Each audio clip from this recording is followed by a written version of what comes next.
Et on y va pour les animations. C'est parti, la leçon sur les animations. Prévenir les bugs liés aux animations. Contrairement aux transitions, les animations nous permettent de gérer plus facilement chaque étape en détail. On peut également interpoler des valeurs entre plusieurs propriétés d'un coup. Il faut cependant maîtriser certains comportements qui peuvent mener à des bugs si on n'y fait pas attention. Donc à la fois les transitions et les animations ont leurs avantages et leurs inconvénients. Les avantages des animations, c'est qu'on peut créer autant de breakpoints qu'on veut, à 1% d'animation, 17%, 27%, 88%, et à chacun de ces breakpoints, on peut animer autant de propriétés qu'on veut. Là où les transitions, on n'a pas on peut pas vraiment gérer, on va dire, breakpoint par breakpoint, ou alors il faut faire une chaîne d'animation avec des délais, et ça devient rapidement un petit peu plus complexe. Et quoi qu'il arrive, ce que peuvent faire les animations que ne peuvent pas faire les transitions, c'est que à chaque breakpoint, ça peut animer plusieurs propriétés. Alors que si vous faites une chaîne de transition, c'est juste une transition par une transition. Voilà. Très bien, donc quelques avantages des animations, c'est par exemple si vous voulez créer un loader qui tourne à l'infini, eh bien vous avez la possibilité de le faire. Si vous voulez créer avec des animations avec beaucoup de breakpoints, si vous voulez une animation qui garde l'état de fin, on va voir ça aussi juste ici. Donc il faut connaître les deux. Il y a pas une enfin les transitions sont pas meilleures que les animations sont pas meilleures que les transitions. Parfois ça peut régler des problèmes communs. Voilà, c'est un petit peu comme Flexbox vs SSGrid, il faut vraiment juste connaître tout ça. Ok, donc le retour aux valeurs du début à la fin de l'animation. Donc ça c'est un comportement qu'il faut vraiment connaître. Une animation est composée d'une propriété animation contenant les caractéristiques techniques de cette dernière, donc comme le délai, etc., le nom de l'animation, comme son délai, sa durée, son déroulement, et d'une règle atRule keyframes qui contient l'ensemble des breakpoints et des propriétés à animer. Donc voilà, ça se fait en 2 étapes. Le comportement par défaut d'une animation est de revenir aux valeurs initiales une fois qu'elle est terminée. Donc on va voir ça. On va voir ça juste ici. De base, l'élément retourne à ses valeurs initiales de manière abrupte lorsqu'une animation se termine. Si ce n'est pas ce que vous voulez, il faut utiliser la propriété Animation Fill Mode avec la valeur Forward. Ok, donc on y va, on va voir ça ensemble. At keyframes colors switch par exemple. Donc à 0%, je veux un background color crimson.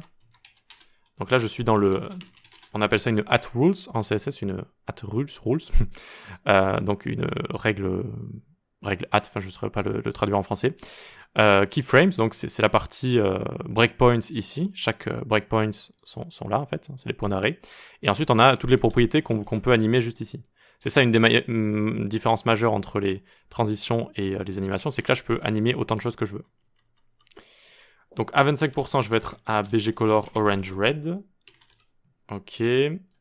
À 50%, BGC Light Green. Ok. À 75%, Yellow. Bon, ça fait beaucoup de couleurs, mais vous allez comprendre. Et à 100%, Sky Blue.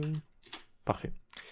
Donc une fois qu'on a mis en place le keyframes juste ici, on va dire que lorsqu'on survole cet élément, on veut l'animer avec color switch. Ça va durer 2 secondes, is out. Ok. Donc ça, c'est ce dont je vous ai parlé. Il y a 2 choses dans une animation. Il y a la propriété animation avec les caractéristiques de l'animation, la durée, le easing, le nom de l'animation. Et il y a la atRules keyframes avec le nom de l'animation et tous les breakpoints et les propriétés à animer. Donc maintenant, je vais survoler et je vois que ça va animer et regardez, pensez aux dernières couleurs ici. Donc ça va être vert, jaune, bleu comme ça. Donc hop, vert, jaune, bleu, et hop, ça revient à la couleur crimson du début. Ok? Donc on a bien ceci, et ça revient de manière abrupte comme ça. Et c'est pas forcément ce qu'on veut. Peut-être que nous, on veut juste montrer une animation quand la personne survole, et à la fin, on veut rester sur le bleu de fin comme ça. Et pour ce faire, il faut rajouter juste ici. Alors on a la propriété Animation Fill Mode et on met Forward. Donc attention, j'arrive là. Et vous voyez que ça reste sur bleu. Ça reste sur bleu et ça va tout le temps rester comme ça. Évidemment, tant que je survole l'élément en question ici, et puis dès que je sors, hop, ça revient aux valeurs initiales. Ok, très bien. D'ailleurs, la valeur initiale est de rouge par défaut ici, donc ce 0%, j'aurais pu l'omettre, j'aurais pu ne pas le mettre ici. D'accord, vu que dans le style des box que j'ai donné, il y a déjà en fait ici Crimson. Donc je passe déjà en fait de Crimson à Orange Red ici, et ça fait la même chose. Donc c'est pas interdit hein, de mettre le 0, ça peut même être assez maintenable finalement de le rajouter parfois, pour juste comprendre d'où on part comme ça. Voilà, mais ce n'est pas obligatoire.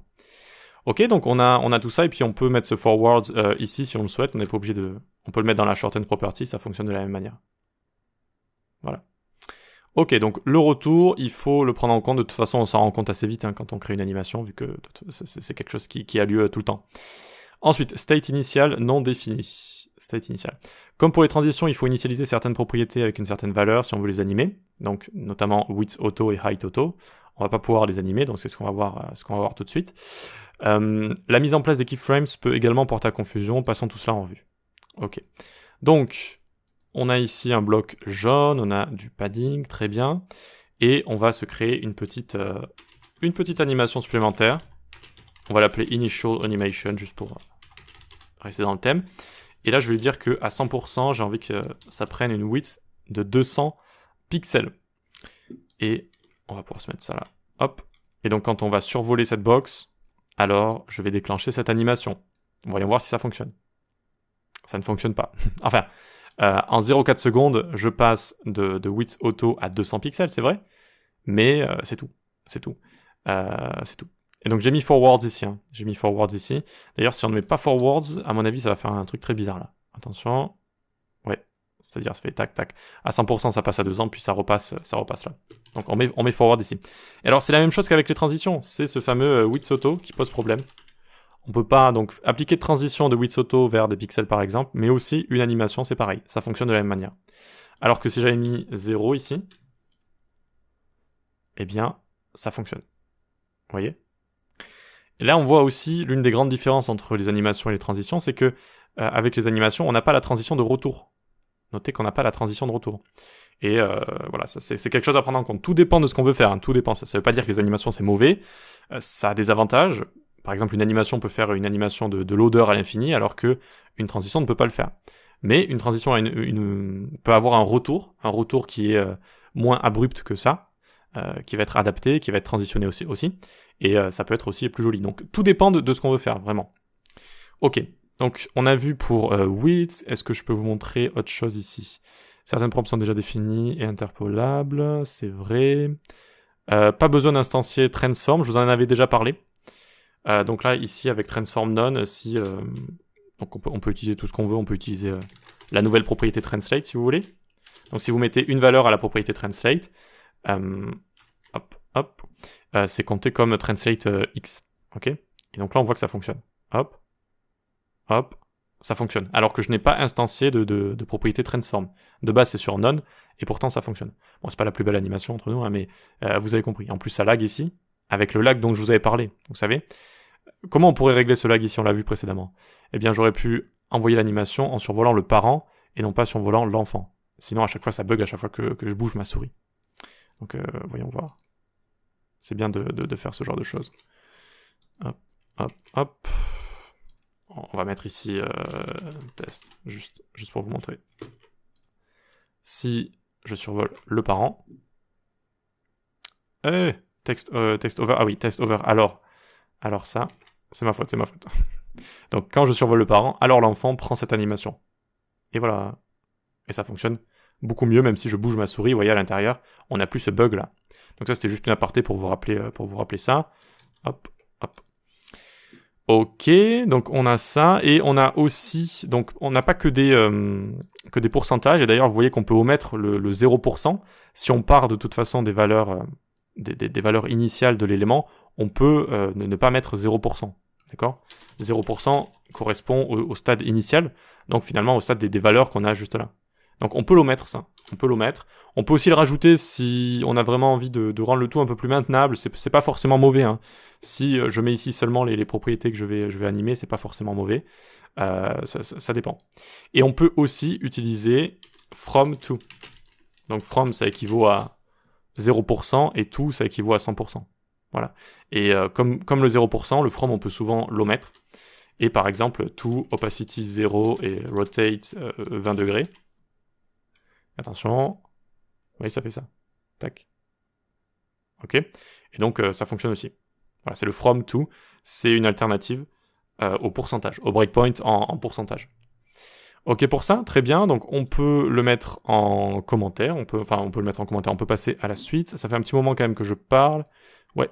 Donc, la suite, on la verra dans la prochaine vidéo. À tout de suite.